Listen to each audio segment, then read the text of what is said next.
everybody. Welcome to my worst date. I'm Cassie. I'm Keegan. I'm Christina. Christina just did the thing that I feel like servers do all the time, where they come to your table right after you've taken like a big bite of food, and then they're like, "How is it?" And you're like, "Oh, it's really good." Like she hit record while Cassie was yawning. Mid-yawn. So she's like, welcome to my worst date." Hey. Oh, hi. Oh, hi. I am dead tired. I'm giving about 23% right now. Oh, no. I am literally, you guys were talking about business stuff and I was like zoning out.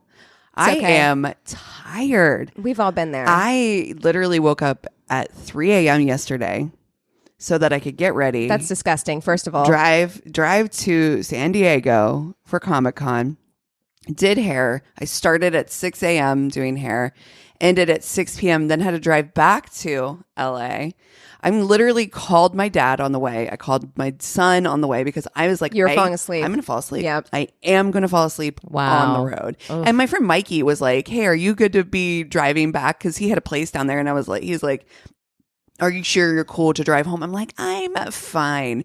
But really, anybody who knows me knows that my carcolepsy is... Yeah, you're strong. Get soup sleepy. Whoa. You get sleepy. What are your strategies? So your strategy is to call people. Yeah. I almost called Christina. I was like, I don't know what I'm going to talk to for my son for like an hour. We live together, you know? Like, yes. Yeah. So like, he knows everything. But he also knows how carcolepsy I get. And so he was like, we can talk about this. He was coming up with stuff that I don't even remember half our conversation. Aww. But bless his heart. That's really sweet. He was very much like, I'm going to keep mom on the phone. We're going to keep her alert. It was strug bus. Ugh. What's your strategy, Christina? For carcolepsy? Yeah. I don't have one. Oh. Just pure Capricorn energy. You just That's right. Honestly, I'm just like through pure strength of will. Yeah. If I get to a point, I'll stop and I'll get like a soda or something like that. A Red Bull is my go-to. It's a Red Bull and it's honestly show tunes. Show tunes at like singing 100 full volume. Yeah. Yeah. Just yelling in my car. Speaking of show tunes, have you been following the Funny Girl drama? Yes. No, wait, what? Oh. Wait, what? There is drums. I have not been this invested in like Funny Girl the show. Yeah, the Broadway show. Mm-hmm. So you know how Leah Michele from Glee has basically been campaigning to be in Funny Girl for like the past 15 lifetime years or whatever? Rachel Berry in real life energy yes. is so like I've real perfect casting because like that is who she is. I think like manic mean girl. Yeah, Broadway. Total mean girl. Like all that stuff that they were saying about how she was on the set of Glee. So like when they announced that Glee, they were what bringing a cursed fucking show. Yeah, no truly doubt. Truly, honestly. Wow. So when Funny Girl launched, everyone just assumed it would land in her lap. But then the producers picked Beanie Feldstein. Oh, great. Who was really great and book smart, has like great energy and stuff like that, but doesn't really have a voice. Right. Well, but that's the thing is like you have to know what you're going for because like I heard that comedically she was great in the role. Like she was really good because that's her strong point. Yeah, but like she's not Barbara Streisand. Right. She doesn't have those kinds of vocals. You should have known that when you cast her. Right. Like, yeah. So she was getting all these negative reviews because it's Broadway people. Right. And it's like this role when you have people like Barbara Streisand who kill it vocally, you know, when you're comparing the two. Yeah. She was getting all these like negative reviews and she got like sick with COVID. And so she had to be out. And then her understudy stepped in and her understudy got all these great reviews. Oh, yeah. No. And then she felt like the producers weren't supporting her in like through the bad reviews and stuff. And then you had like producers coming forward anonymously and being like, I wanted to fire her from the beginning. Oh. Yeah.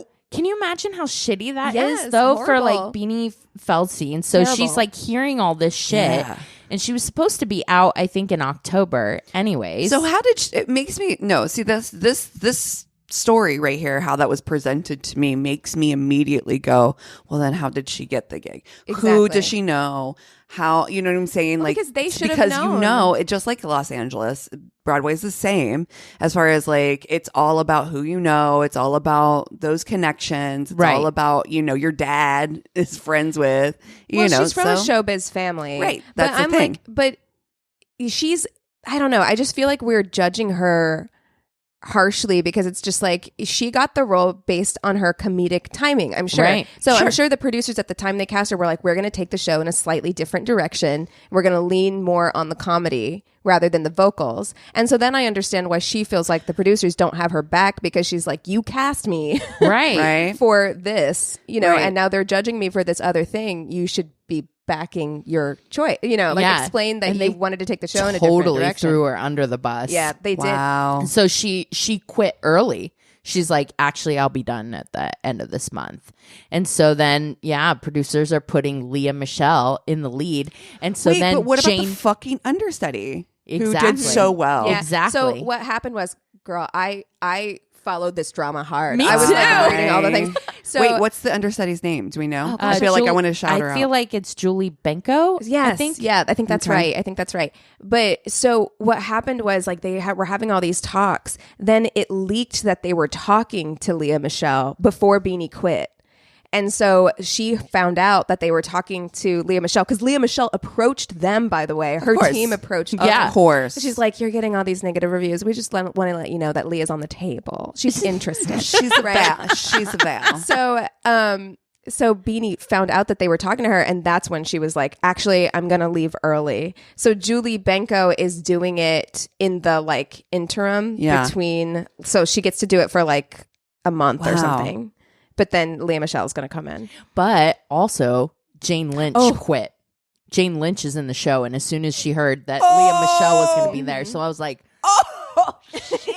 I know, the Broadway tea is served hot. Piping hot. Yes. I was like, oh, Do man. you have an ice cube for this tea? I cannot taste know. it. My tongue is burning. And what Jane the fuck? Lynch was like, it has nothing to do Doesn't with Lea it? Michele. Doesn't like, I it? just wanted to give the other person some extra time. And it's like, okay. Okay. This is me We see not you. buying any of that. Yeah. We I see see you. you. Yeah. I see it on clearance, and I'm not buying it. No. Oh, my goodness. Well, Oh, wow. you know what else happened this week? I do. I have to eat my words, because I believe like 100 episodes ago or whatever I said, that's just a rebound. That shit is a fake PR relationship. Well, But listen, Ben Affleck and Jennifer Affleck. number 2, Jennifer Affleck the second. But not even Jennifer Garner changed her last name. Like, I she was know. like, no. She's like, I can't change my last name for somebody with that back tattoo. Like, I can't trust I it. don't think that I think he got that back tattoo amidst after their divorce. Really? Yeah. Like, I think he got that back tattoo. Listen, that back tattoo was a bad is decision. a screaming midlife crisis. Oh, yeah. That is, your dad got a motorcycle. Where did he even go to get that tattoo? Like, that tattoo, Hell. you have so much money. Yeah. Like, you have really good tattoo money. Yeah. And that looks like you got You had it a friend. in somebody's basement. Like, it's You had a friend come over to your kitchen. so bad. But okay, this is not about Ben Affleck's back tattoo. Jen Which is Affleck. the name of my new band. Ben Affleck's back tattoo. Yeah. Ben and Jen Affleck did get married finally. Yeah. There is At still a something. drive-through chapel, The White right? Chapel in Vegas. Oh, yeah. Yeah. I don't think it was drive-through. I think it was the... What? Yeah. Yeah. You know what? Listen, good for them. Those Keegan, crazy kids. I saw your TikTok the other day where you're and we all know that I'm the, you know what, girl? Live your life. Live your life. Live Get your love. Try it. You don't know. It could be the one. They could be together forever. Yeah, maybe they will be. I don't know, because I was the one who was just like, you know what? I think I believe in this relationship. I think it's real. Then I did. Whenever, Yeah, because I was talking shit Yeah, on and it. I I was was like- like, this is fake. They're I was just like, doing now, this for the now. career. Mm-hmm. But then I saw a bunch of things that made me believe it was a PR relationship, because I Yeah. was seeing stuff that I'm like, Yeah. Jennifer Lopez is so good at like turning things into tabloid fodder. Right. Like, and so it's hard to tell what's real and what's not with her because like there were pictures that were taken that I'm like, these look like stage photos. They absolutely do. Right? Like, and it's using paparazzi to like tell the story but of maybe them she's being just really good uber at in that. love. And I'm like, I'm always like arms crossed. Again, if it's on clearance, I'm not buying it. Yeah. But yeah. the marriage, I'm like, I still don't know. I have to say, I am still not buying it. Okay. I'm But still she very changed skeptical. her last name. That's the thing that's getting me is I'm like, she's been married a handful of times at this point, and she has never changed her last name. So I'm like, okay, maybe it's real. Wow. I don't know. Time will tell. Yeah. Time will tell. It's a tricky situation. I mean, we're all looking at it from the outside, and you're right. Like everything that we see is completely staged. Yeah. I mean, the thing of it is that everybody knows. Even just paparazzi as a whole in Los Angeles is a PR stunt, right? Yeah. So like anytime you're caught on camera, it's because your PR team reached out to the pop. Yeah, Yes, exactly. and we're like, And hey, nothing's they're to going to be say- here. So they nothing's know to you're say getting that caught. it's- You know, that both things aren't true, right? Like, For sure. nothing's to say that they're not like really in love, and she's also really milking the Good at PR. paparazzi Yeah. at the same time. Like, That's right. know, so those pictures are probably completely staged, and that's why they feel fake.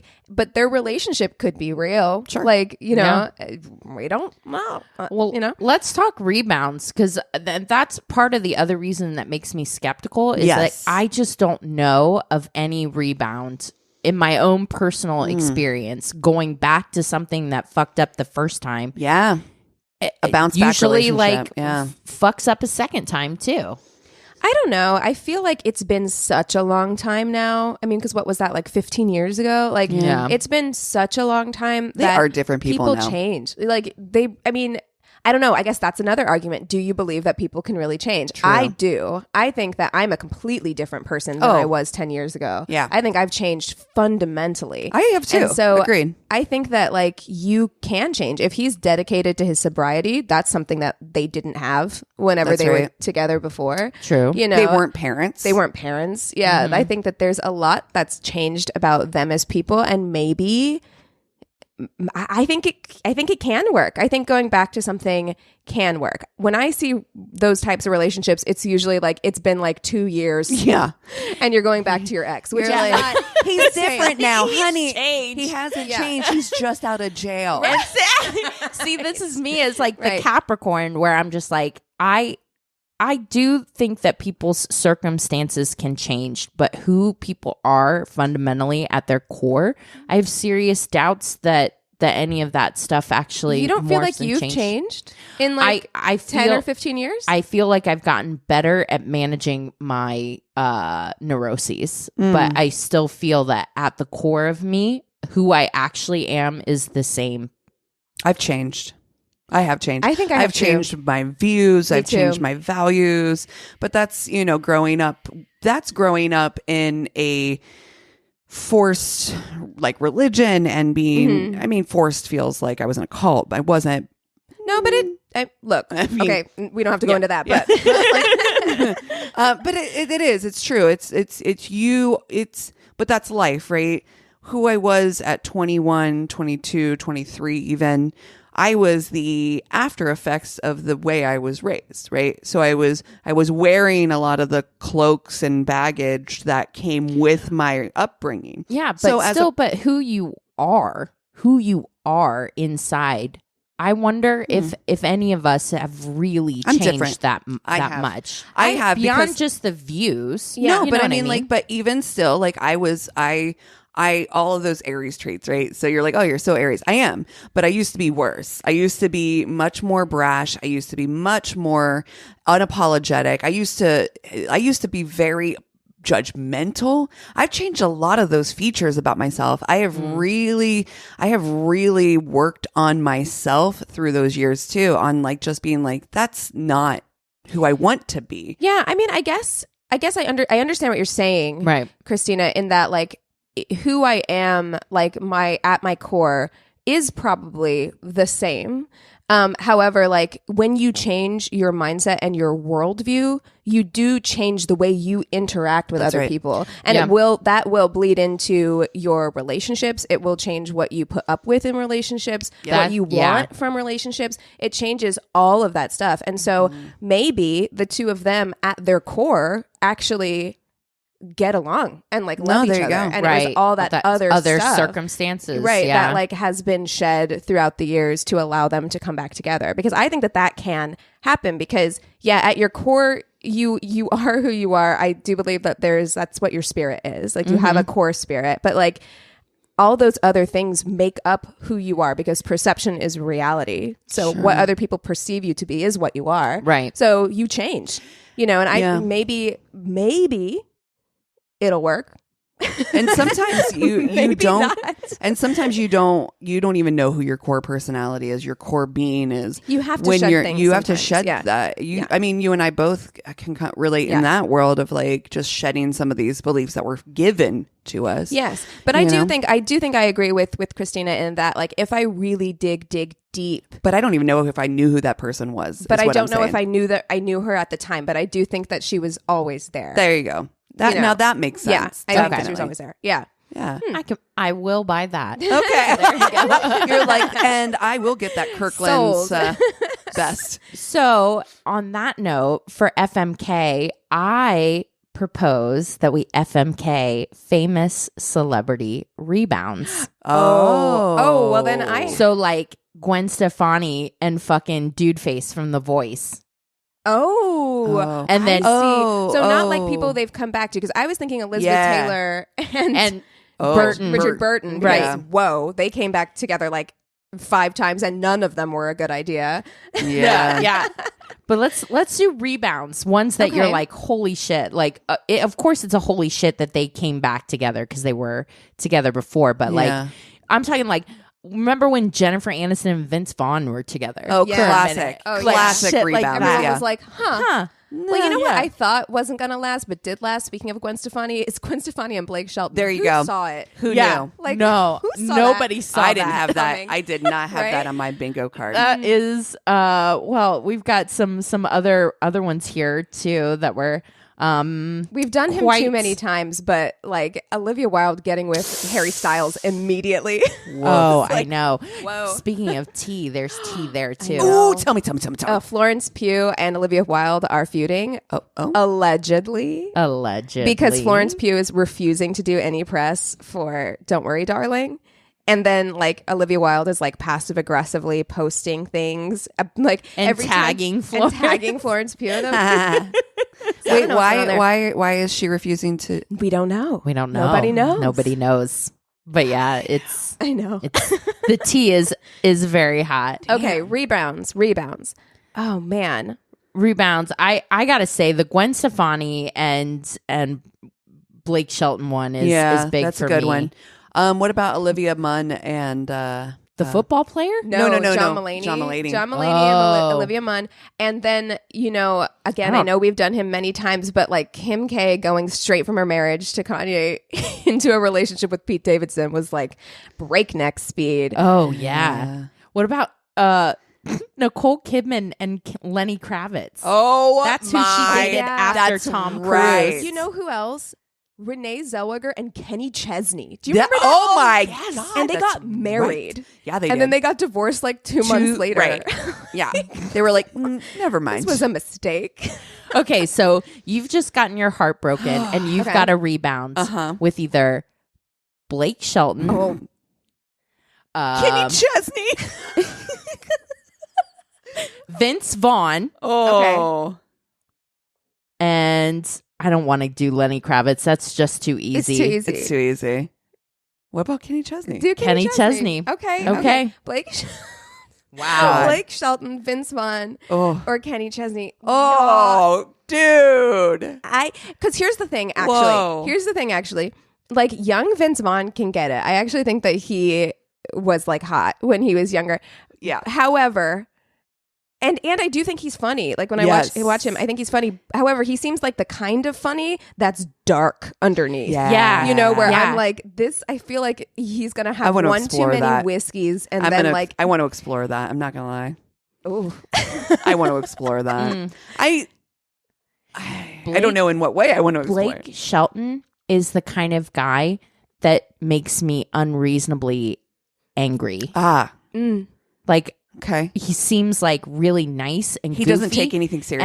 And that drives me fucking nuts. Like somebody that doesn't take. He never takes anything seriously, and you would absolutely. I would go bonkers. Yeah. That would drive me nuts. It would actually probably drive me a little nuts too. I'm not gonna lie. As much as I'm fun loving and like light, when things are serious, I need everybody to be serious. Yeah. I do not like. I get Disneyland dad vibes from him, where it's like he's, you know what I mean? Where it's like it's true. Where it's like he's too.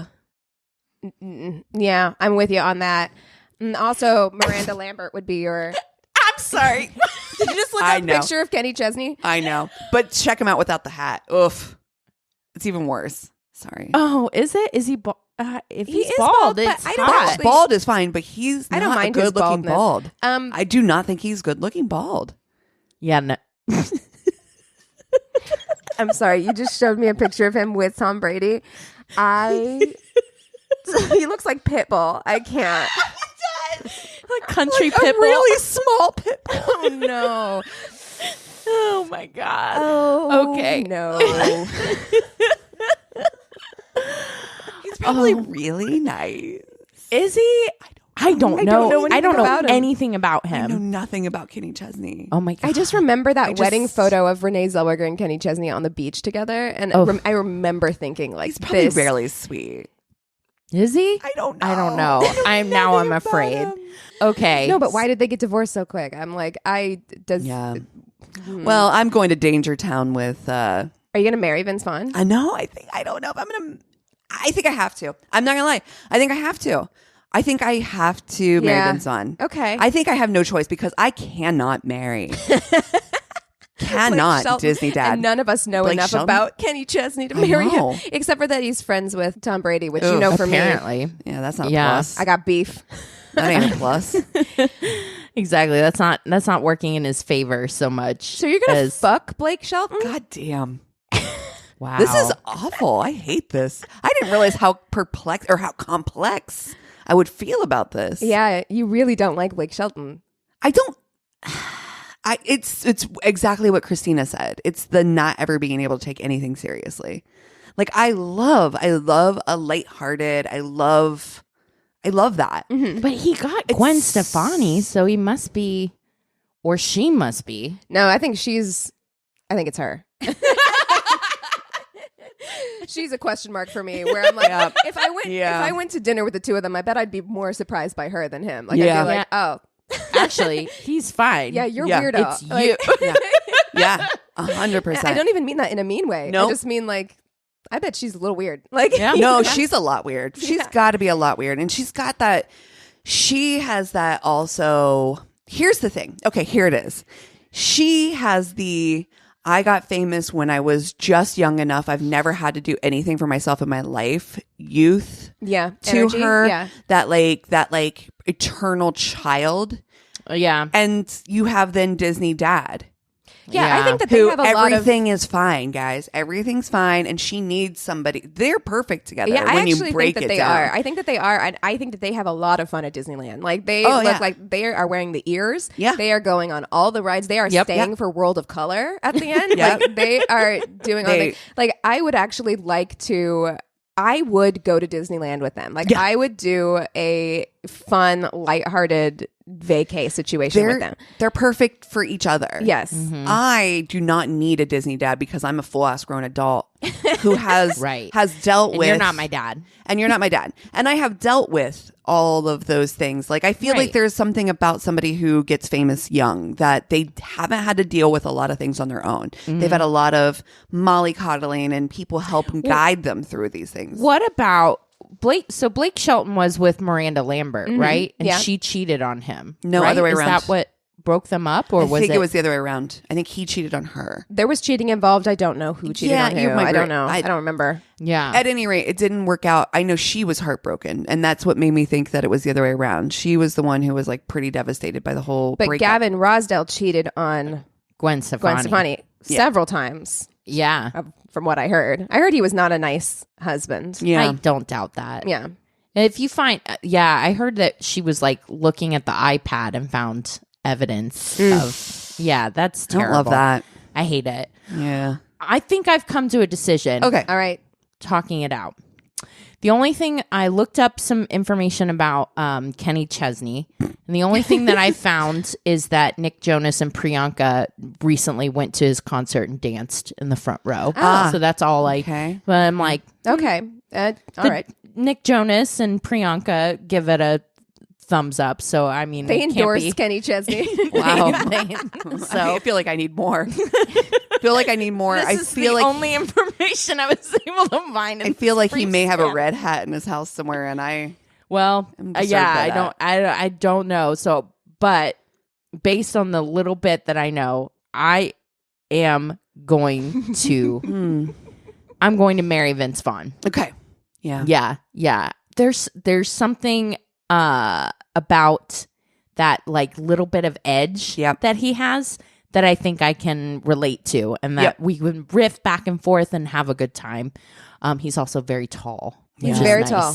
Yeah. Which is nice. I like the dad bodies rocking. So yeah, he's got funny friends too. Yeah. He's got good friends. Absolutely. You'd be hanging out with Dude Face that does all the Marvel movies. I'm in. John Favreau. Thank you. Yeah, John Favreau. Yeah, I would marry John Favreau. Oh, fuck, yeah. Let's put him in this mix. Did he remount? And then I am going to this is tough. I do like bald guys. You do. You know, I gotta say, I think I can't even. Kenny Chesney. Wait, but Christina has to fuck somebody. I know, but that's what I'm like. I cannot all imagine. I'm saying is no judgment if that's the direction you're going. I think I'm going to.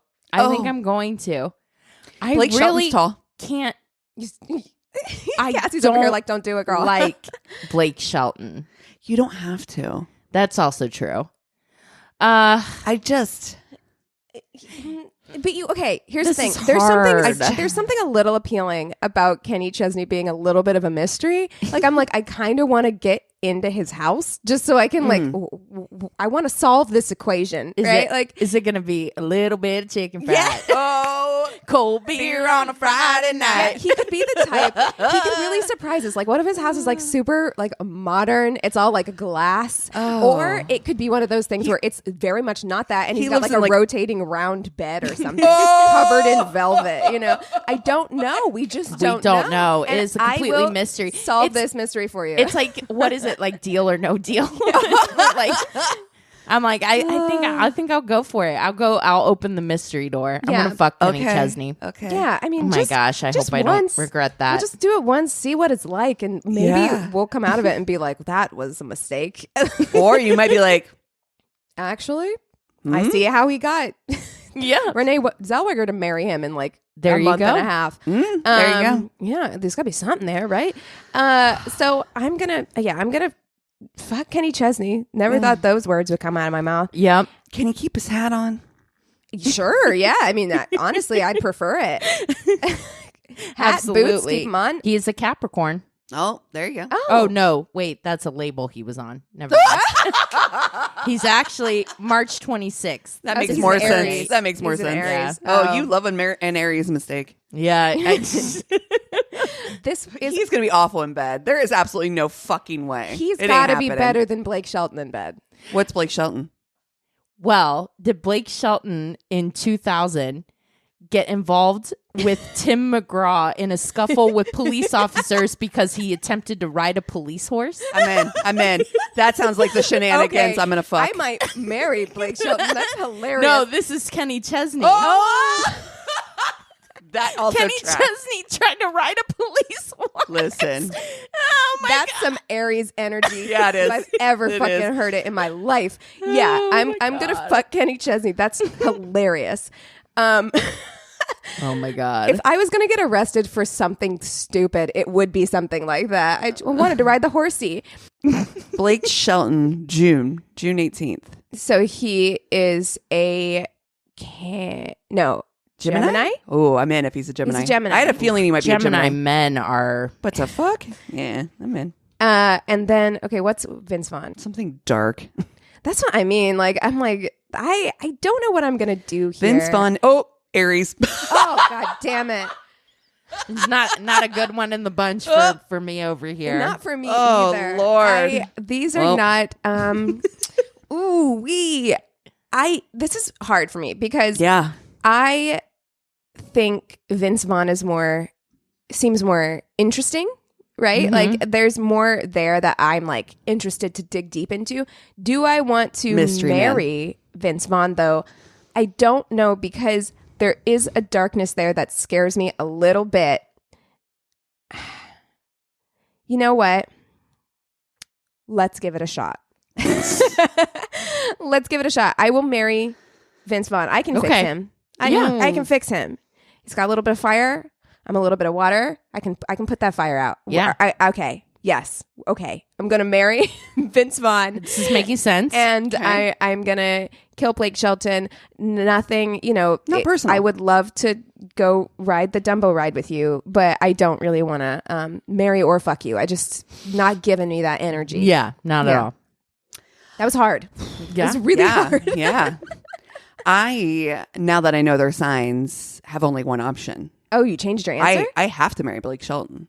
I have to. There's no way I can marry an Aries. Are you kidding? Oh, no. You don't want to try to ride a police horse? Yes, I do. The problem is we all do. And then we're all in You're jail. going to end up in jail. It's like all in Parks and prison. Rec, Ron and Tammy. Yes. Ron and Tammy too. That like energy that's just like chaos. Chaos. Yeah, pure chaos. Yeah. And I feel like these are two different kinds of Aries men. You've got the Aries man who's trying to ride a police horse. So that is like unhinged, like fun, but unhinged, right? He's a March Aries. They both are. They both are. They both are? Oh, yeah. okay. I was going to say, because that's different from an April Aries. Vince Vaughn is the Aries. Dark Aries. He's going to drink a lot and start breaking plates. You know what I mean? Where I'm like, I feel like triggered. yeah, you're going to have fun with Kenny Chesney Aries. You're going to get arrested with Vince Vaughn. I actually feel like it's going to be the other way around. Really? I would, no, for sure. For me, the Aries I am would get arrested with Kenny Chesney. Because we're shenanigans. Yeah. We're shenanigans Aries, and we're going to shenanigans our way right into jail. Yep. Vince Vaughn and I are going to end up dead.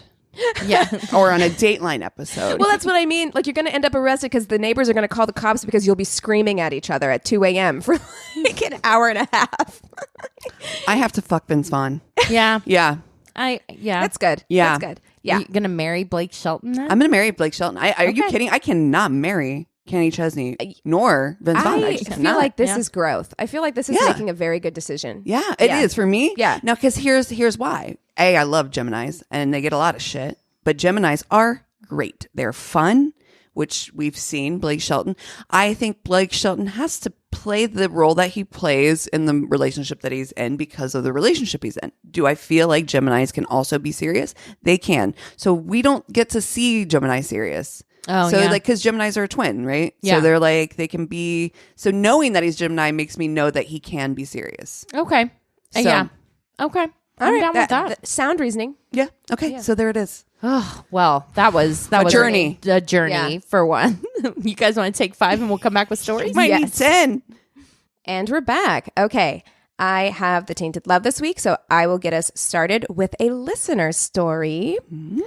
Okay, it says, I met this guy on a group hiking trip a few years ago. He texted me a few days later asking if I'd like to go out with him. I agreed, as even though we didn't talk much during the trip, he still seemed normal from what I could tell. I love that that's where the bar is. The bar is always like, does he seem normal? Normal. Yeah. Normal. Okay. Clean. Like, that's it. We both lived in London at the time, so he said we should take our bicycles and go for a ride on Sunday afternoon. He also told me to go pick him up as he had decided the route we should follow in advance and his house was closer. I thought it was a red flag, but did so anyway. After cycling for 2 hours to get to his house. I sent him a text to say I'm there, and he told me to wait for him as he was running late. He came 15 minutes later, riding his bike with a coffee in his hand, holding the handlebars with the other. So he's running late. To his own fucking house. Like how? That I biked 2 hours to? No. Our bike ride's over. I actually did the I'm bike turning ride. right back around. I waited 15 minutes after biking 2 hours. I'm You gonna better get an be Uber ready. home. I'm like, You are at your house. How are you late to your house? Yeah. That is... Well, he's late because he had to make himself a coffee. Like, that's one of those things when you show up late to the work meeting with your your Starbucks, iced coffee. Yeah, you're like, sorry, traffic was really bad. what's it? Exactly. But so he's holding a coffee in one hand, holding his handlebars in the other. As I was about to say hello, he just lifted his free hand, still balancing on his bike, and summoned me as if he was a farmer summoning his cattle with a come here gesture followed by pointing in a forward direction. So that's not a good greeting to start off a date. Yeah. First of all, like weird, you know? Yeah. Okay, bruh. I was stunned, didn't know how to react, so I just got on the bike and followed. I attempted to say hello again as we rode off, but he just threw me a look back saying, sorry, I only got coffee for myself. I would have offered to get one for you, but I didn't have free hands. Jesus, this guy. Or you could have waited and We then could go get coffee together. This is a date. This is is it? Is it? Is it? Or is it? Do they just know a each bike other? Ride? Yeah. Exactly. We proceeded with the ride, him at the front, me following in complete silence. Every time I attempted to start conversation, he hit me with one-liners. After an hour of silent riding around the outskirts of London, which aren't popular for their beautiful scenery, to say the least, he asked me out of nowhere, what's my relationship with my parents? Oh, God. Wait, Okay. All right. Okay. So We went from 0 to 100. Exactly. And he's like, Wow. Tell me about your childhood trauma. What? I'm sorry. My ass is numb. Like, meanwhile, you've been biking for like 3 3 hours. My calves hurt just talking about this. Right. He asked if I ever go back to my home country. So I said I did and asked him the same question back. He proceeded to tell me how he never goes back because of the relationship he has with his mother and that he would not want to talk to her ever again. Oh, why did you bring it up? Nope. Why did you bring up parents? Too soon. Feels too soon. Like, we haven't said anything and you are literally like, I have trauma. A lot of times when people ask questions, it's because they want you to ask the same question Exactly. back. Yeah. And so, yes, that's really strange to me that you've had a silent bike ride and now all of a sudden you just want to vent about your mother. Yeah, did he want her to be like, do your parents suck too? Like, what? What? Oh. Right at that moment, he got a phone call. He picked up and rode off into the distance, speeding up significantly, only to slow down 15 minutes later after he finished his call. He looked back at me and said it was a work call and that this was a priority. The date was a priority. Was it? It wasn't for the past 15 minutes, nor the hour preceding, nor the fucking 15 minutes I had to wait for you to exit your home. I hate this guy. Yeah. Wait. I'm sorry. She was at his home. He rode up on his bike with a coffee in hand. In my mind, he went to go to a coffee shop and grab coffee. Oh, I don't know. Maybe he did, but because she was waiting. If he rode up on a bike, that's what I'm imagining. Yeah. Not that he grabbed a coffee from his house. No. I'm saying that like he could have like waited to get coffee for her or gone earlier, but you can't. Agreed. How are you late to your own house? Yeah. You know, it's just Yeah. terrible. Then we continued with the ride along the canal, the sidewalks of which, being full of people and not well paved, were very difficult to ride on while following his speed. At one point, he just sped even more as I attempted to catch up. My bike tilted and I fell. He looked back and said I should just get up and hurry as we need to go get food from this street market nearby. I hate this. He also said he has a bike repair kit if something happens because, and I quote, I am obviously a woman, so I would never think of being prepared in this way. I want out of here immediately. I fucking hate everything about this. I'm sweaty. I'm hot. right? I just fell off my bike. Yeah, I'm in You know what? Go on without me, sir. Yeah, exactly. I'm fine. Yeah, it seems like you want to be by yourself anyway. Yeah, I'm good. I'm done chasing you on a fucking bike. Literally. Like we're in fucking like junior high out running around the town. Stranger Things energy. Looking back at this story, I should have left from the moment I saw him, but I think I was way too stunned to realize what was happening. When we reached the food place, without asking me what I would like, he just queued in front of one of the burger booths where there were a bunch of people waiting in line. I was happy with this choice, so I stayed there too. After a lot of waiting, just before it was our turn, he said, "Let's go," grabbed my hand, and without saying a thing, took us to the vegetarian booth instead, where we waited just as long to get a falafel. By then, I was so tired of the entire ordeal that I just sat there and ate my chickpeas, thinking of the long ride that awaited me on my way back home. Oh my gosh, that's the worst. You didn't even get to eat what you wanted. Oh, and you're tired. I'm hungry. Now I'm so mad. I didn't have coffee. I'm hangry. I want a falafel now. Falafels are good. We finished the food. I thanked him for his time and left as fast as I could. The next day, he texted me the same message 3 times asking when we'll see each other again. I ghosted him and I'm not even sorry. No. Wow. P.S. I'm pretty convinced that during that entire date, we did not exchange more than 6 sentences. My ass hurt for weeks after. Yeah. Wow. No, I'll bet. Oh my God. I'm not like a bike rider. No, I just feel like that would not be an ideal first date situation. You have to be like paying attention to your surroundings. You're like, yeah, if you are both really like athletic people and you were riding side by side, like I've gone bike riding with people and it can be really fun, but you have to kind of like agree that like we're gonna like ride together. Yeah, there has to be like a give and take. Also, usually you do like stop somewhere and like then sit and talk for a while before you go back. It's that a strange date. And then the only like conversation to bring up is I hate my mom. Wow. What? Okay. Cool. Wow. Well, what an thank you ordeal. for writing in. Wow. Oh my gosh. What an ordeal. Okay. So my date is I found on Reddit and it says fairly recent blind date that I didn't know was a date. Oh no. I got set up by an acquaintance. The wife thought I'd be happier with a girlfriend. For reference, I'm 54 and had been single for 20 plus years, dating, but nothing committed. So we're hanging out with our friends and she introduced me to this woman who just, quote, stopped by. After some discussion, we all head to a local barbecue restaurant. There is 10 of us. I hate that, by the way. I hate the surprise setup, where it's just like, oh, Susie's here. Wow. Oh, we didn't know she was coming. Have you met my friend? Yeah. Also, honestly, like if somebody is like, he seems like he's a pretty content He's on happy. his own Happy. George Clooney bachelor type. Leave him it's alone. like, unless you're bringing freaking mall. a mall, Yeah. like don't try. Okay? Let's not.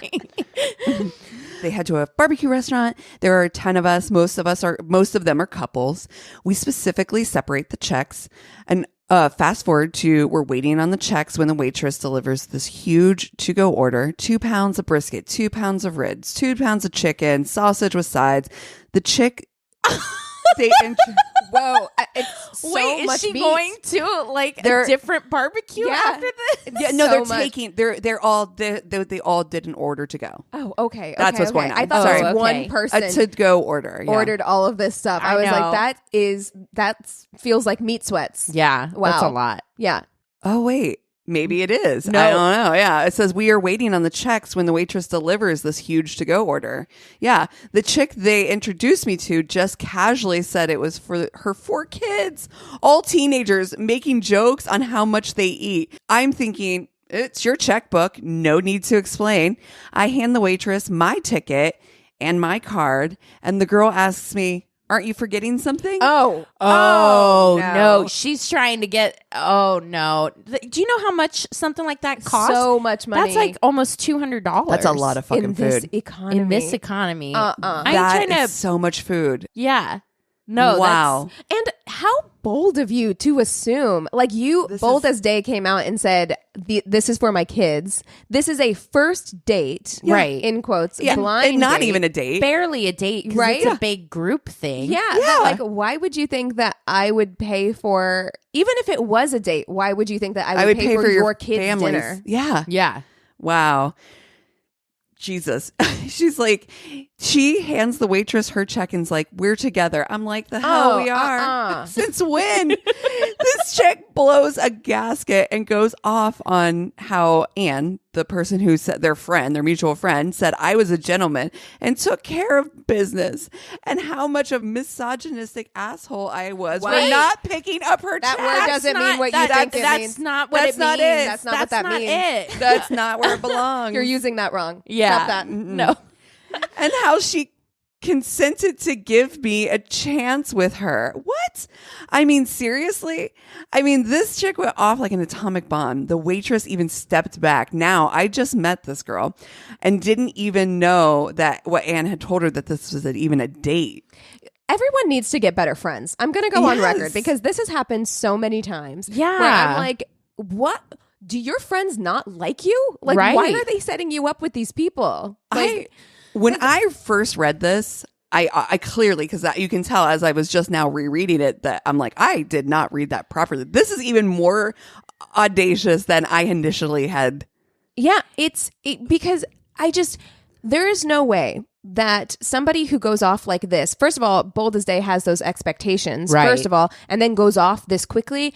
That's not like something that they hid deep down in their personality. Like, how did your friend Anne, who was setting you up on this date, not know that the person she was setting you up with was Banana Sandwich Town? Right. How? And why in the world? The audacity is so strong. Truly. So strong. Says, also, there's like a little sidebar. It says that, to be clear, I paid my check and gave the waitress an apology at a very large tip and left her ass at the restaurant. Mm-hmm. She contacted me a few days later wanting to give me a, quote, second chance. Who by, gave you my quote, phone number? allowing me to take her to this exclusive restaurant she wanted to try. Oh my God. Needless to say, it didn't happen. That energy is fascinating to me. I have never been able to like pull something like that off. Me like neither. that is the levels. I would try to go in all confident to do that and then immediately backtrack and be like, actually, sorry, no, I'm sorry. Here's my card. Oh my goodness. What entitlement, man. Peak entitlement. Okay. I have a submission from a listener. This story just really warms my heart. I'm so excited to share it. The subject is, but is he a bagel boy? Oh. Okay. I love a good bagel. Okay. So my bagel boy story. I was home one summer after graduating from college, and this cute guy who had graduated a few years ahead of me and was now living near my hometown sent me a DM on Instagram. I had followed him a while back, and honestly, I got instant butterflies when he messaged me. Oh. I was kind of amazed that someone that cute and a few years older wanted to go on a date with me. After chatting for a bit on Instagram, we made plans to meet up. We hit it off and started going on more dates, meeting his friends, co-workers, etc. He was the charming type. Like so much so that several times we would be out and vendors would just give him free food, drinks, gifts, etc. Okay. Wow. He was You got to nail that down immediately. I'm like, free food? I'm in. Yeah. But I don't know if I could date that type. No. That type that's just everybody loves him. I'd be too insecure, especially at 21. Inferior. Yeah. I'd at 21 for sure. Yeah. What about me? He was extroverted, attractive, and fun, and 21-year-old me was falling hard, too fast. Oh no. I existed where I typically existed in my early 20s, a space of hopeless romantic bliss, thinking that even though I was going back to grad school several hours away from him in the fall, he would still want to date me if I just showed him I was worth it. Oh. That sentence, I'm like... Yep. Relatable. I feel that. Relatable I feel concept. that. I feel that sentence in my bones. Yeah, I still feel that. I get it. I'm like, we could make it work. I just did it with Vince Vaughn. I'm like, we could make it work. Yeah, it's fine. During this time, I was also living at home with my parents, and let me tell you, trying to navigate dating was difficult. I received many a side eye and frowning emoji from my mom when I would text frowning and emoji. say I was spending the night at his place. Your mom responding with a frowning emoji is so fucking funny. Just no comment, just frowny emoji. I don't like this. That's a bad idea. What if they thumbs down it? It might as well have been. My dad was traditional too and kept getting on me about how he never came to pick me up, and I was always driving to see him downtown. Oh, that's I mean, a dad is thing. making a point. Yeah. Trying to Stop being rational, Dad. It's love. It's love. Everyone I love loves him. Trying to make everyone happy, I messaged him after a few weeks and suggested that maybe he could stop by and meet my parents sometime. Talk about cringe city, population me. That was way too soon to suggest he meet my parents, but he did. Look, we've had people meet parents on first dates. I know. I feel like you showed incredible restraint 3 weeks in. But he did respond and say he would be down. Anyways, dating with religious, traditional parents can be a journey. Over what was only like a month and a half of seeing each other, there were several ups and downs. His interest in developing our relationship fluctuated constantly. Some days I felt on top of the world with him, and other days I was completely unsure where his feelings were at. If you're feeling that much up and down in the first month, that ain't it. Like, that ain't it. The first month should be all just like rainbows and sunshine. On. Yeah, exactly. This included seemingly meaningful late night chats about life. You know the type. Yep, I sure do. Followed by me leaving his place downtown at 2 a.m. when he realized maybe he wasn't ready to be dating anyone and that I should go home. Gag. To then be hit up a few days later to go on more dates, feeling like maybe things could work out. Oh, honey. I was still crushing hard and didn't let these red flags stop me from still wanting my hopeless romance. During this time, I explained to him I wasn't interested in casual sex, and sleeping with someone who didn't want to pursue a more committed relationship would be really tough for me. I respect and support that casual sex works for some people, but for me, I knew I would emotionally struggle. He seemed to be respectful of that and said he understood. So we held off, and I asked him to just be honest along the way. That brings us to the end of our situationship. One night, he was entertaining work clients downtown, and he invited me to sub in for his sand volleyball league that night with the plan of eventually meeting up with each other. After the game, his friends took me downtown with them. I ended up at a birthday party for someone I'd never met before, and then eventually down in the bars in my sandy, sweaty shorts. Oh, no. Meeting up with him and the clients he was entertaining. Oh. At the bar, he kept chatting with me and making me feel like he was really interested in me. He even offered to travel 9 hours to see my race that weekend, meet my mom, and said he wanted to take me out on a fancy date that Friday. By the end of the night, he was too tipsy to drive, and his friends drove us to his place. I decided I would stay the night. Feeling like he was really into me now with the big game he was talking that night, I told him I thought I felt ready to sleep together. He said he felt comfortable with that too. Of course he did.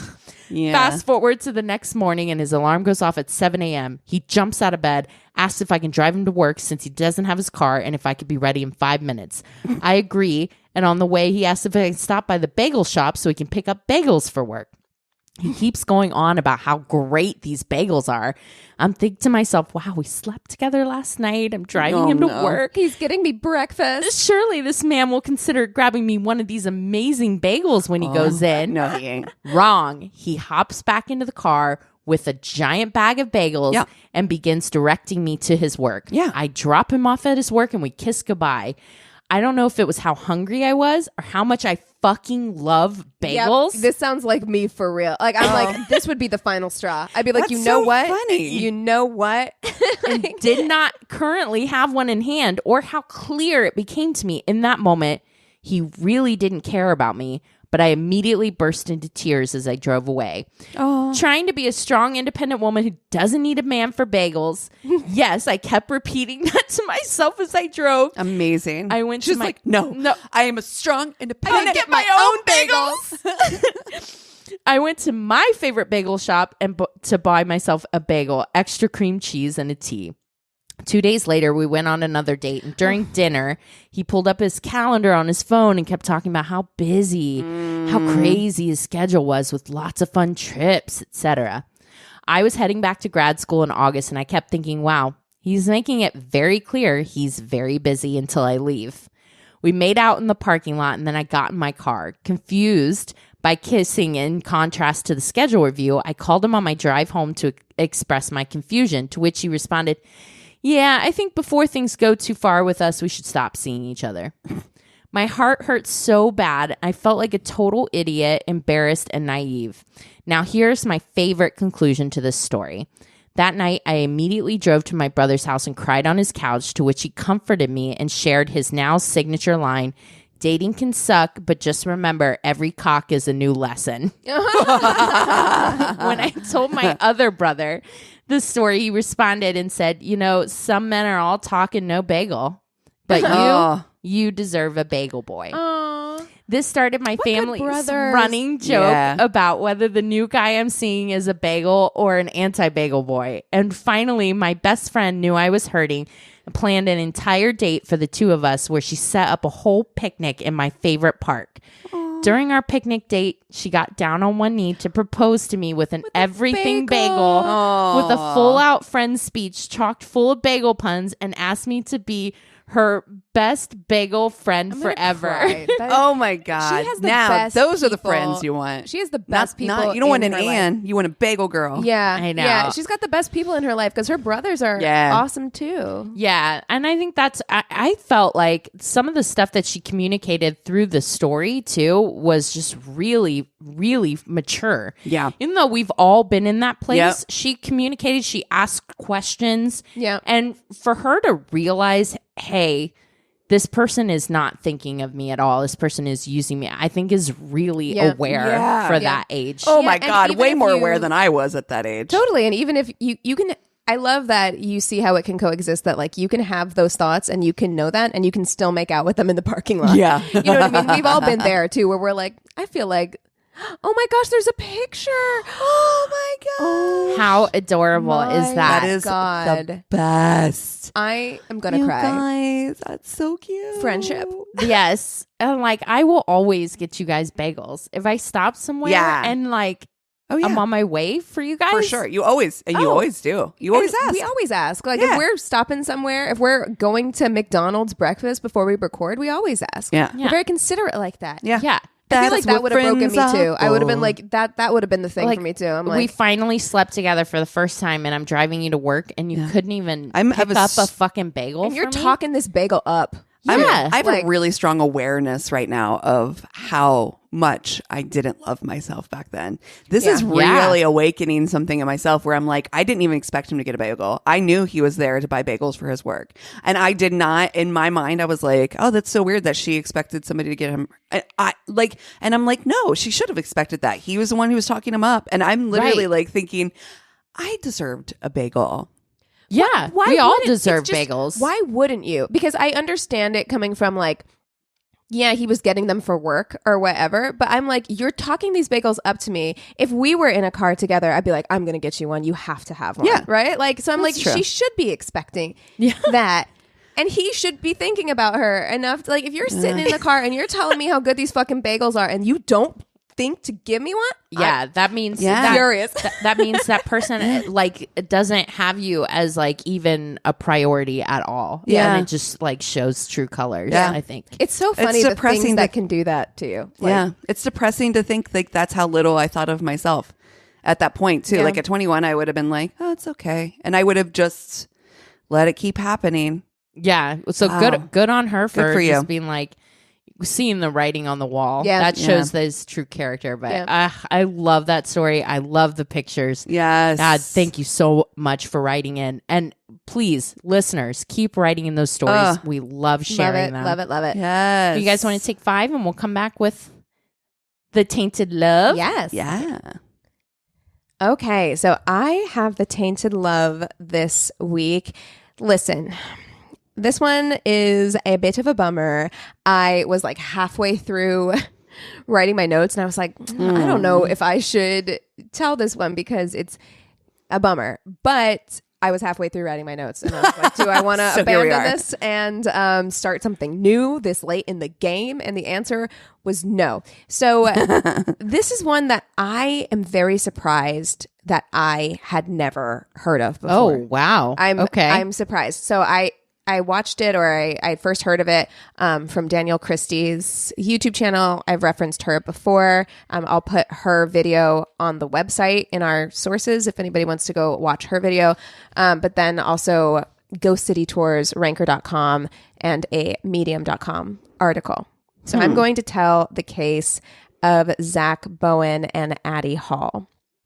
So this case is apparently fairly well known in New Orleans, but I guess not anywhere else because I'd never heard of it. Okay. I'm going to give a little bit of a backstory for Zack just because I feel like it's somewhat relevant in the story. So Zack Bowen was born on May 15th, which is the same day as our little baby MJ. So he's a Taurus, in 1978 in Bakersfield, California. Zack had a bit of an unusual childhood. So not long after he was born, his parents decided to fulfill their lifelong dream of traveling across the United States. So they got a VW van, packed up Zack and his brother, who was 3 years older than him at the time. And they spent van life. Van life. Dude. Van life before van life, right? Van life is going to be like annoying enough for me, but doing it with two small children in the backseat. It's a hard Absolutely pass not. From me, dog. Absolutely not. Yeah. Long, never-ending car rides with my toddlers. Oh God! And we're talking in the 70s or like late 70s, early 80s. So we're talking like not great AC. I'm sure. Oh, my gosh. But they seem to thrive in this environment. They traveled like all throughout the Western United States. They spent some time in Washington where they had family. They spent some time in Idaho. So they did this for like a couple of years before deciding to go back to Bakersfield where Zack's father could seek steady employment. Does Eric know him? Yeah, I actually was like, maybe because they're only a couple years apart. Right? Really? Yeah. So Zack's dad, Jack, soon found work at an oil company. And while things were financially more stable for the family, Jack hated his job. He seems like very much this like free spirit kind of guy. Was much happier on the road, kind of living that bohemian lifestyle. He hated having this like 9-to-5 job at an oil company. Yeah. So his mental health began to deteriorate. He started drinking excessively and spending evenings out with friends instead of at home. Zack's mother, Lori, was left alone with 2 young children and was handling all of the household responsibilities on her own. She's like, I did not know I was going to be a single mom. Yeah, right. Didn't sign up for this. Jack eventually quit his job, which is fine. Like if you hate your job to that degree to where it's affecting your mental health, like that's fine. However, he did this without telling Lori, and instead of finding should not do that. And instead of finding another job, he decided that, you know what? Working isn't for me. It's not my vibe. I get the sentiment, but yeah. Is it for any of us? Like I know. I do not dream of labor. Okay. But so he instead decided to spend all of his time out with his friends, and his family began to really struggle financially, and things got so bad that days would go by with no food in the house. That's how, it was getting bad. That ain't great. So Jack did finally get a job at a bar/strip club, which no shame in that game. However, I just feel like if you have a problem with you got a problem. Alcohol and partying, it's probably not the spot. It's not the enviro for you, right? So he began to drink. Sorry. No, go ahead. Just like like if working's not for you, that's not the you know what I mean? Like that's not it. Yeah. I have a lot of thoughts. Well, I mean, he used it as an excuse to drink even more excessively on the job and stay out late. And Lori pled with her husband to find another job because she's like, I'm glad we're making money, but you're still never here. You're drinking a lot still. It's just not working.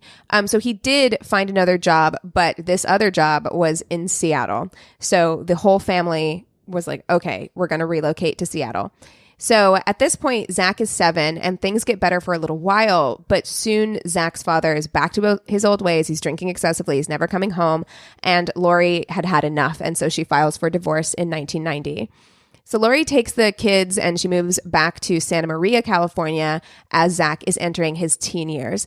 And he started a new school and he really struggled to fit in. Classmates described him as shy and goofy.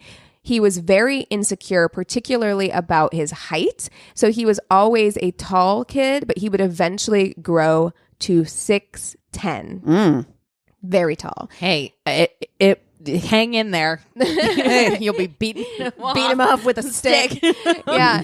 And he was a good-looking kid. You know, he was a good-looking kid. He wore a size 17 shoe. Holy cannoli. Oh, my goodness. Huge. And everybody asked him, you play basketball? You play basketball? You play basketball?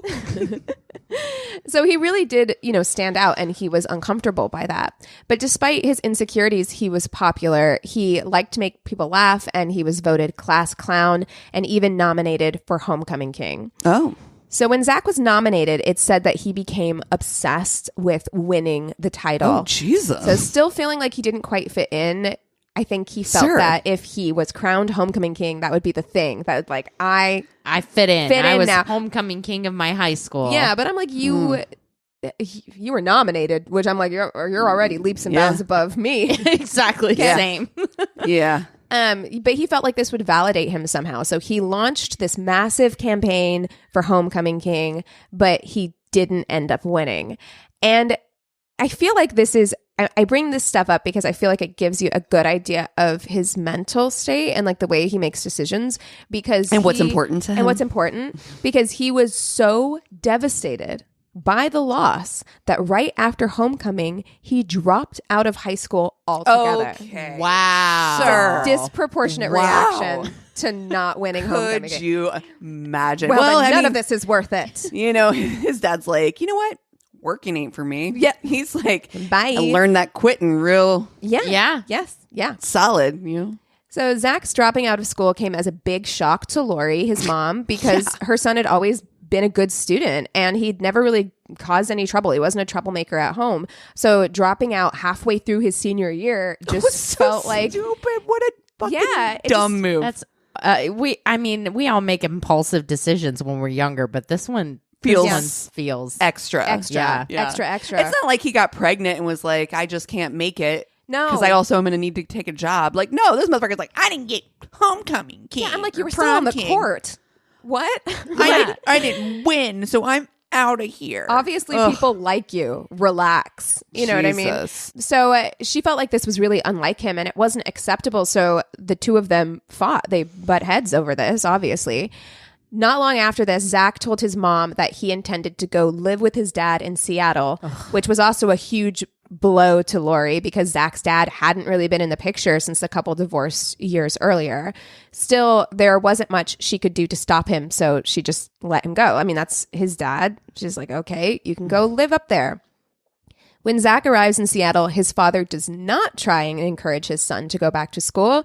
He doesn't even encourage him to get a job. On the contrary, he tells his son that the two of them should embark on a road trip across the United States, just father and son. Listen, Jack Kerouac, okay? But he's listen, just like fucking Easy Rider or something. Shit. Not even that, like, they're just going on a road trip. Like, they're going on a road trip, hitting up all the craziest party spots in the U.S. Father and son. He's like Matthew McConaughey and fucking gross. Dazed and Confused. So gross. Oh, no, it's worse. He's older. Yeah, he's not just a regular dad. He's a cool dad. Cool dad. You know what I mean? Hey. Yeah, so he's like, we're going to hit up all the party spots across the U.S. We're going to drink and have a good time. So that's what they do. How do you do that without a job? Wrong? How do people do shit like this without a job? I don't know. Asking for a friend because I'm like, can you just not work and travel around the country? You ladies want to go on a road trip? Hey, where there was a will, there's a way. Hit up okay? all the party spots? Quitter. So they traveled to party hotspots all across the states, eventually making it to the South where they hit up Fort Lauderdale and then finally end up in New Orleans. Time out real quick. Yes. You asked, do we want to do this? Yes. The answer is yes. Yeah, immediately. And also, is this our new tour? We just get like we just road trip VW. V-dubs. Hashtag van life. Van life. I need Take tents and nice tents. Find some good camping spots. We have a 12-person tent available. No, I want an individual tent. I would like to not every night. I love you guys, but I don't every night want to sleep in the same tent with you. Sometimes I fart. I don't know. I'm thinking I do. Yeah. Yeah, I don't know. Definitely. Oh, Lord. Yeah. So the answer is yes. So at this point, although, we're talking about doing this, I think it would be very fun, but we are setting boundaries, individual tents, right? Because tensions can get high on road trips. Yeah. That can happen. Absolutely. Traveling in general, road trips especially. Yeah. Because you are in a very small, confined space. You need to take Xanax with you. You need to take anti-nausea medication with you. You have to plan. You got to get playlists ahead. ready to go. Yep. Yeah. Vibe check. Mm-hmm. At this point in their trip, tensions were starting to arise between father and son. They've been on the road for a long time, and by then the novelty of partying every night had started to wear on Zack. Oh, you don't say. Yeah. Weird. Not dad, though. Dad's like, let's go, right? Living life. He told his father that he was ready to quit the party lifestyle and go back to school. Upon hearing this news, this family... That's dumb. This family... upon hearing this news, Jack decided that his son must not want to spend time with him anymore. Okay. And so he leaves him in New Orleans. Wow. Okay. And returns to Seattle by himself. Zack is 17. This sounds exactly like what he just did in high school. Yeah, but he didn't leave his kid. No, but he left because people didn't like him. Yes, but exactly. This is where he learned it from, right? Yeah. It's just like a real top behavior. And this is why I wanted to give background. Yeah. Because I'm like, I think it all makes sense, right? So now we have a 17-year-old kid living basically alone in New Orleans. New Orleans. Doesn't know anybody. Great. Right? Great. So Zack got himself enrolled in high school in New Orleans. Good on him. But he soon had to drop out because he had to get a job to support himself because he's got no support in New Orleans. Does he not know his mother's phone number? Yeah. I don't know. I don't know why he didn't call his mom. Maybe pride. Maybe. Okay. Yeah. I was going to say, because this is like, he was born in 1970. That means he's my age. Yeah. 78. Yeah. Mm-hmm. So, it's not like we're talking about this happened in 1978. This is... No, yeah. He's 17 at this point. I don't know if it 90s. Was pride or maybe it was just like, he's like, I can make it on my own. Just stubbornness. He is a Taurus. Oh, maybe. There it is. So at this point, when he drops out of high school, he's about 18 years old. And I don't know if the laws are different in New Orleans or if Zack lied about his age because he was 6'10", but he was able to get a job as a bartender serving Go Cups out of a window on Bourbon Street. So while serving drinks one night, he meets a woman named Lana Shupak. Lana lived in Dallas, but was visiting New Orleans with her friends. She and Zack hit it off immediately, despite the fact that he was 18 and Lana was 28. Ooh. So, he's obviously lying about his age at this point. Well, because he's able to sell drinks. You have to be 21. I would assume that... Okay, yes, hold on. Okay. So Zack begged Lana not to return to Dallas and to stay in New Orleans with him. She's like, don't go back to Dallas. Just stay in New Orleans with me. And she did. She left her whole life in Dallas and relocated to New Orleans to be with Zack, who she just met on vacation. These people are making some decisions really impulsive. Like the Capricorn in me, I'm like, I can't. Man, no. It's giving me like anxiety. I'm sweating right now. I just want you to know that I'm sweating. 100. So Lana says that she didn't find out about Zack's age until a couple of months into the relationship. Okay. So I don't know if he was lying. He just never told her. She just assumed because he was working at a bar, you know, that he had to be over 21 at least. So maybe she knew he was younger, but didn't know that there was a 10-year age gap. Right. And not only 10 years, but an 18-year-old, but right? Bitch, you made all these decisions without knowing that. Exactly. And by the time she did know, even though it gave her pause, she was pregnant. Ooh. So, Lana told Zack, hey, you're 18. We've only been together for a couple of months. If you don't want to be involved, like, I'm going to have this baby, but like, if you don't want to be involved, it's fine. Like, don't worry, you're a kid, basically. Wow. Yeah. But Zack was like, no, like he was eager to be a father. He stepped up. He started taking on extra shifts to bring in more money. And when their child Jackson was born, he said that it was said that he was like a really attentive and loving father. So he stepped up to the challenge, and because he's still a child. Yeah. I mean, he's 18. Yeah. I'm probably 19 by the time his kid is born. Me. Zack and Lana got married by the time Zack was 20. He was the father of 2 kids. So by the time he was 20, he was married with 2 children. He had a daughter named Lily and then their son Jackson, and was working. They named their children after themselves? Both of them?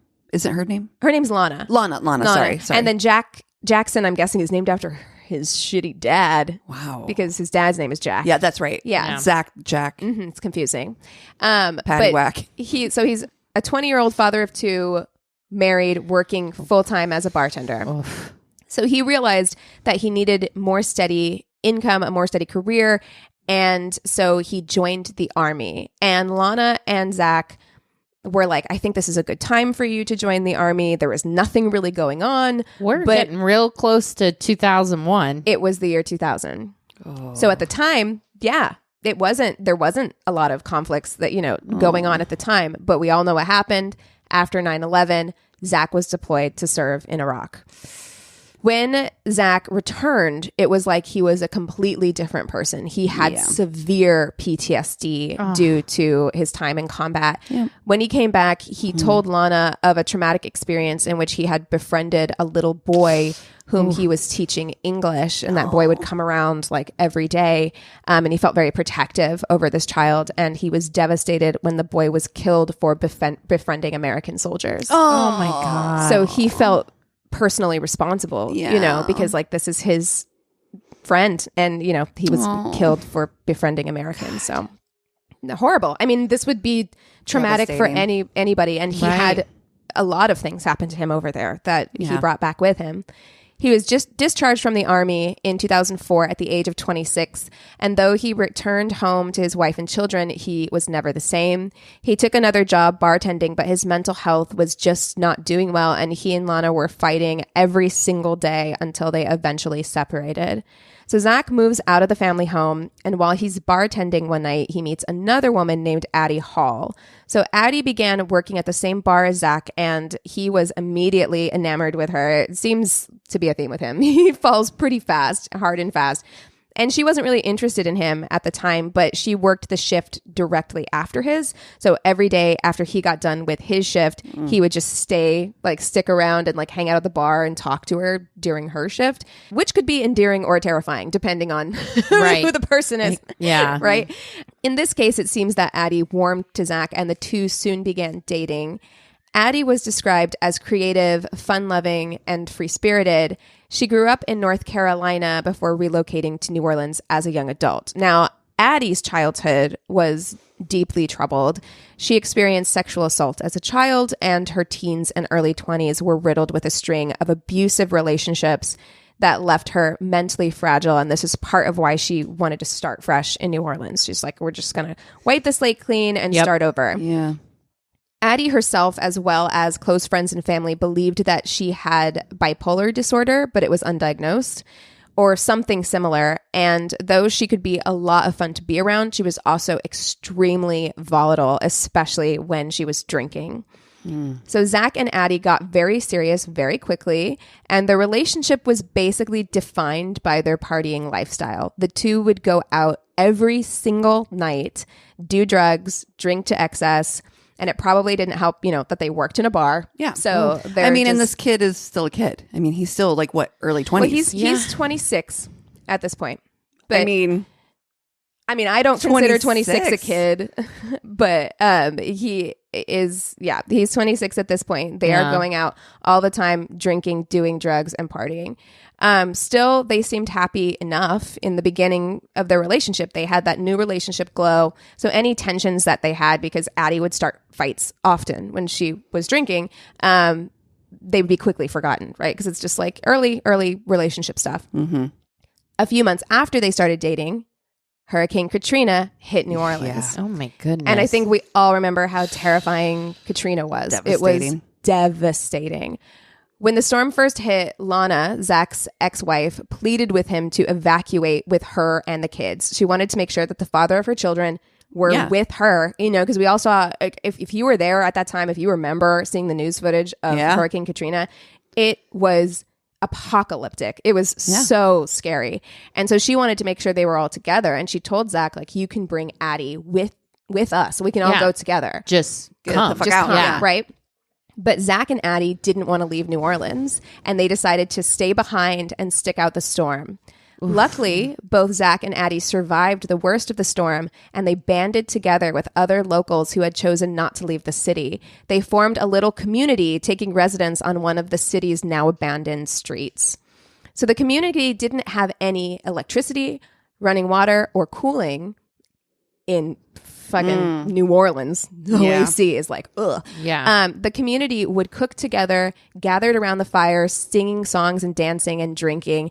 And Zack and Addie absolutely thrived in this environment. Like, it's like a Walking Dead situation, but without the zombies. Sometimes there seems to be people that just exist better off the grid, outside of society. Honestly, like, for a little while, I think this could be very freeing for a little while. Yeah, for like a couple days. Yeah, because we've got a lot in California, like out in the desert. Yeah. There's a lot of communities that exist just off the grid. Yeah, and some people really thrive in that environment. I actually think that it would be good for me for a little while. I think that to be unburdened by like all of the day-to-day things that you have to do in society and just be in communion with other people for a little while, I think would be great. I think it could be great. But they absolutely thrived in this. They were living their best lives, as weird as that sounds, given the devastation of Katrina. But they weren't exposed to a lot of what was going on because they didn't have access to TV or anything. So they're just like, bad storm, huh? Yeah, they were pretty cut off. And so Zack and Addie kind of became the leaders of this little commune, and they would go out during the day, breaking into local restaurants and bars to get food and alcohol to bring back to the group. Now, during this whole time, Zack has not tried to find a way to reach out to Lana or his kids. So Lana thinks that Zack is dead, and she's seeing the news, as we all did, and thinking there's no way that he's survived, especially since she hasn't heard from him. So she's grappling with how to break this news to their children when she sees Zack's face in the media, because this community of survivors that he and Addie had formed had gained attention, and Zack and Addie were labeled the king and queen of the Katrina survivors. Imagine that's how you find out that your ex-husband's still alive. And he's like, I made it. I'm the king. I'm the king. Man. Right? Oh, man. Right? They like me. They really like me. Right. Exactly. So you can imagine that when the cleanup happened and things started going back to normal and they had to go back to their lives, Zack and Addie actually didn't not cope happy well. about this. Yeah. Like they did not cope well with, things the going rules back, coming back. back to reality.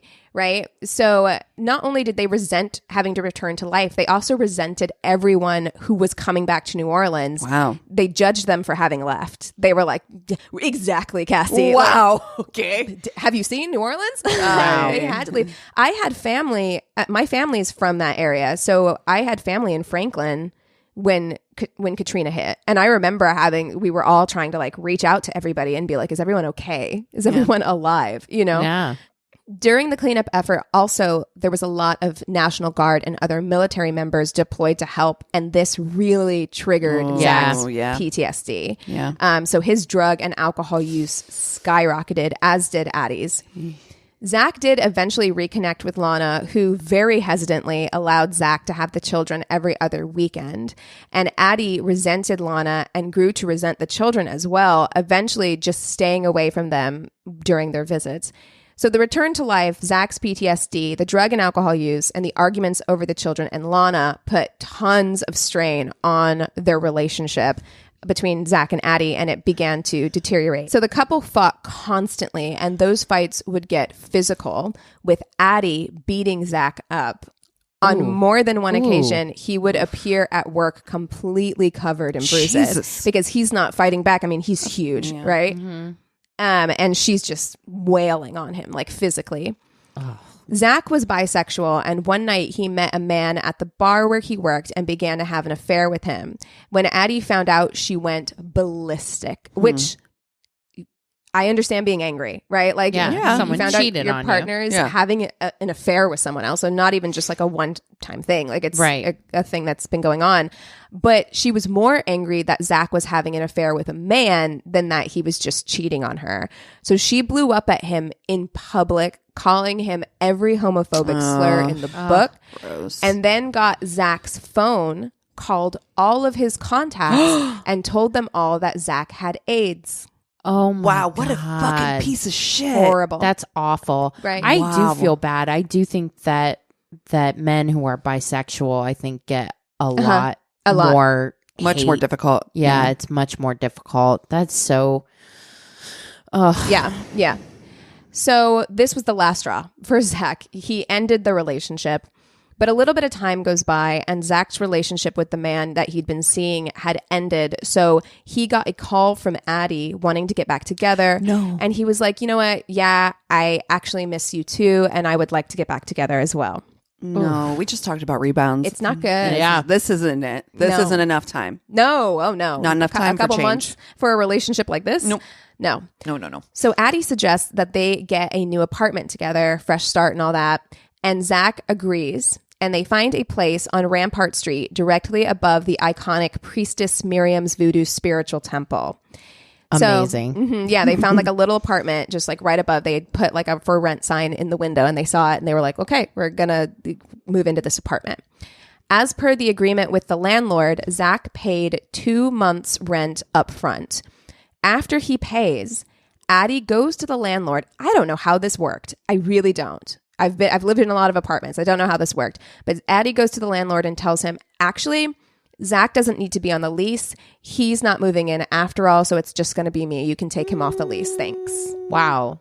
That's got to be some confidence, because I'm like, they don't mess around like that. Like, yeah, with no. leases Like, and how did stuff. she convince him of that? I feel like you would need to talk to someone, you know, like you can't just be like, oh yeah, Zack doesn't live here anymore. I feel like the way that you described them just having a window sign out front, maybe this is kind of just like, maybe the owners aren't people who rent a lot to a lot of different, right. you know what I'm Right. saying? Like Yeah. it's like Yeah. a mom and pop type situation. Quite like, oh, we just possible. have this place upstairs. Yeah. Great. Yeah. Who maybe that you can pull it over on that. Maybe Yeah. not on a Yeah. company. You know? Exactly. Yeah, so the landlord buys this and takes Zack off the lease. So when Zack comes home that night on October 4th, Addie shows him the lease and attempts to kick him out of the apartment that he paid for. What? She's like, you need to leave. Like, clearly, like, she needed a place and couldn't afford it. And was then just just like, used him to yeah, get the for 2 months. deposit. Yeah. Wow. Yep. So she's like, you need to get out. You're not on the lease anymore. So she tries to kick him out of the apartment. So obviously, the two begin to argue, and the argument continues for hours into the early hours of the morning. Okay, so that's on October 4th. Let's fast forward. On October 17th, 2006, the New Orleans Police Department gets a call from the Omni Royal Orleans Hotel at around 8:30 p.m. The hotel was reporting a guest they saw who jumped off the rooftop bar, fell 7 stories, and died on impact from landing on top of a parking garage. Oh. When authorities arrive, they find the body of 28-year-old Zack Bowen. In his pocket, they find a plastic bag. Inside the plastic bag was a short note to the police, his army dog tags, and a key to his apartment in the French Quarter. The note contained Zack's address along with the name of his landlord to grant permission to a search warrant. The message read, "This is not accidental. I had to take my own life to pay for the one I took. If you send a patrol car to 826 North Rampart, you will find the dismembered corpse of my girlfriend, Addie, in the oven, on the stove, and in the fridge, and a full signed confession from myself." Oh. No. I Yes. did not anticipate this. I know. How do we not know this fucking story? I don't know. That's terrifying. It's terrifying. So when police arrived to the apartment, they first noticed that it was freezing. He had turned the temperature way down. They also immediately noticed the statements spray painted on the walls. "I love her. I'm a total failure. Look in the oven. Oh no! Oh, God! Chilling. Oh, that's so scary. Yes, yeah. That was the day I quit the police force. Yeah, he also had written Lana's contact information. He was like, call her, his ex-wife. And then even though he had said to look in the oven, on the oven he had spray painted "Don't look." Okay. I don't want to look. They also found Zack's written confession detailing what happened to Addie. So I feel like that's enough to tell you that what's coming is pretty bad, but I'm going to go ahead and give a trigger warning right now. Right. That if like we had that one person write in, if you're eating a pepperoni stick, maybe put it down. Oh. It's not pretty what happens next. So after their argument, this is all according to his confession. After their argument about the apartment, Zack says that he, quote, very calmly strangled her around 1 a.m. on the morning of October 5th. It was very quick. He then admitted to committing... Trigger warning. He then admitted to committing necrophilia and sleeping next to Addie's body before getting up the next day and going to work as normal. Upon arriving home to Addie's body, he decided that he needed to dispose of it, so he dismembered her and then put the parts in pots and pans in an attempt to break them down. So when the police found all of this, they assumed cannibalism, but it was really just Yeah. he was trying to break it down. Yeah. And they did an autopsy and everything, and it wasn't that. In his letter, he says that he stopped halfway through the process, horrified not only by what he was doing, but also that he was so calm and remorseless about it. So he just left them where they were, which is why they found them the way that they found them. Zack continued to go on about his life, but the guilt did begin to weigh on him, and friends noticed that something wasn't right with him. When they asked him where Addie was, he told them that she had gone back to North Carolina, and no one questioned it because Addie was so unpredictable. They were like, well, she's so unpredictable, that's possible that she just like got up and left. We know that you guys were having problems. She was having trouble reacclimating. That's probably what happened. Days before he committed suicide, he quit his job and spent all the money that he had left in his account partying until the money ran out. Like he was just like, he made the decision. He's like, I'm going to kill myself. So I'm going to use all of the money I have, just going out, doing drugs, eating the best food. Wow. You know, and he wrote that in his confession. When it did, he drank to the point of blackout and jumped off the roof at a local hotel. When police found his body, they found it was covered in bruises inconsistent with a fall. In his note, they learned that the bruises were self-inflicted. There were 28 for every year he was a failure. Oh my God. That's what he wrote in his note. Because the murder took place above a voodoo spiritual temple, and because of Zack's self-professed cold, calm demeanor during and after the murder, some people have speculated that the murders have a supernatural element. So much so that the apartment has now been opened to the public. What? And New Orleans tourists can visit it as part of a ghost tour where visitors claim to hear and see strange things. Oh my God. The original oven is still in the apartment. No, not the don't look. And visitors often leave money on it as like a offering. I don't. Don't follow me home. Like, yeah, I don't know about you, but it no. feels massively disrespectful to me, not only towards the victims of this situation and their families, but also attributing this heinous murder to its proximity to voodoo. Yeah. Really insinuates that religion is dark and dangerous and something to be afraid of. And instead of like really looking at it as like a rough childhood. Yeah. Like what it really is. A terrible stint overseas in the army, like affecting someone's mental health. And two people who have major, mental health issues, who were volatile, bad for each other, like that's really what that was. And I get really frustrated with the voodoo thing because it feels so steeped in racism. Yes. No, it definitely is. You're absolutely right. To say that like, oh, he did it because he was above a voodoo temple is like, that's oversimplifying. And that's why I wanted to give a lot of background on him, because that's not what this is. And it feels very icky to me.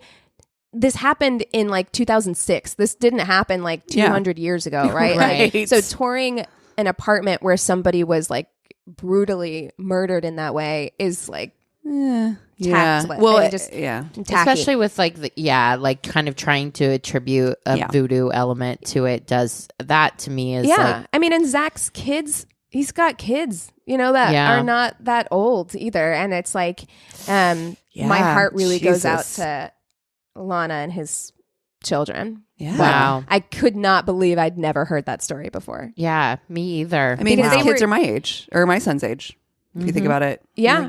I mean, they were in the they were in the paper. Like Zack and Addie were like kind of like media darlings for a minute because of everything that happened with Katrina. And I had no idea. You'd think that only however many months later this happening would have been big news. But Right. Wow. Thank you so much for sharing that one. That one's hard one. I was very nervous. I know. It's a dark one. Sometimes it's hard to do, No, but it's good. Weirdly enough, really interesting. Somehow our episodes do come together with some sort of theme, like the whole like rebound thing. Don't go back that early. Don't go back. Yeah. Wait 20 years and there you go. Then reconsider. Yeah. Also, maybe don't go back to somebody who called all the contacts in your phone and told them you had that is. I can't even. Unforgivable. And is physically abusive towards you. Yep. Yes. Mm-hmm. Wow. So hard. Yikes. Well, what are you guys watching this week? So I am watching Stranger Things. I had watched the first season and then like started the second season and then just fell off and never got back on. Right. But seeing everybody talk about Stranger Things, I'm like, okay, I need to like get back on this bus, and I'm loving it. It's fun. It's one of those shows where I'm like, I can't take it too seriously because so much about it is like implausible. But I still am really enjoying it. I just started watching something I completely missed, but I'm so happy. I started watching Silicon Valley. Silicon Valley's funny. It's light. It's funny. We needed something like that, like new to watch. I had no idea Mike Judge did it, the Office Space guy. Mike Judge. I love him. And I'm really enjoying it so far. We just watched the first season. So yeah. Nice. I haven't been watching anything because I have been insanely busy this week. It's been just a shit show.